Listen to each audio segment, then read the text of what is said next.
अगर आप भी चाहते हैं नए वीडियो एवं नए ऑडियो देखने एवं सुनने के लिए तो हमारे गोल्ड स्टूडियो चैनल को सब्सक्राइब जरूर करें एवं बेल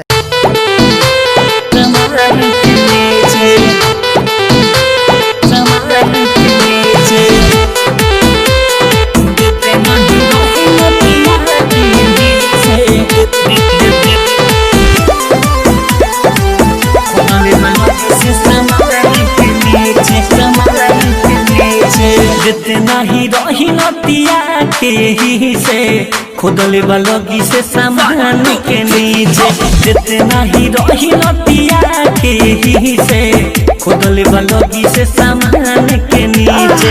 धीरे धीरे हाथ फेरे ढोरी तो, धीरे धीरे हाथ फेरे ढोरी तो यही लगा है पड़ल मोड़ा पीछे।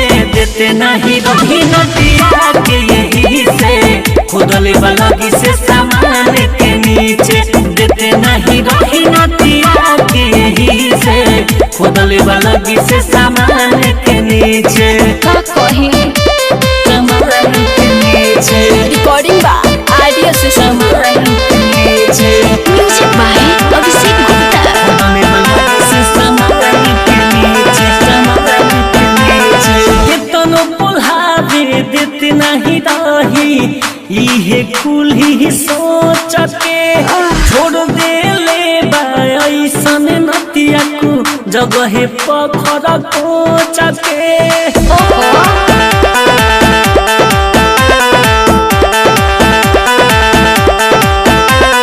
के तनो पोल्हावे देते नहीं रही इहे कुल ही सोच के छोड़ दे ले ऐसन नतिया को जगह पखर कोच के। केनहू जाई तो खाली ओढ़नी के खींचे, केनहू जाई तो खाली ओढ़नी के खींचे। खुदले बलगी से सामान के नीचे, देते नहीं रही नतिया के यही से खुदले बलगी से सामान के नीचे। सामान के नीचे, सामान के नीचे म्यूजिक बाय अभिषेक गुप्ता। खुदले बलगी से सामान के नीचे, सामान के नीचे। पहिले ही पहिले विकास बेदर्दी के पड़ गईनी हरका में धके यूसुफवा विशालवा मन भर ले ले हसन फरका में।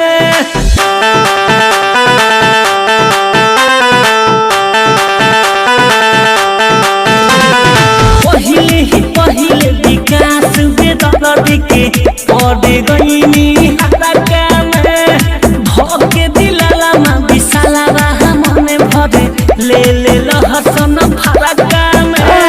डीजे बरजेश मोड़ा लहंगा के बीचे, ओम कुमार मोड़ा लहंगा के बीचे।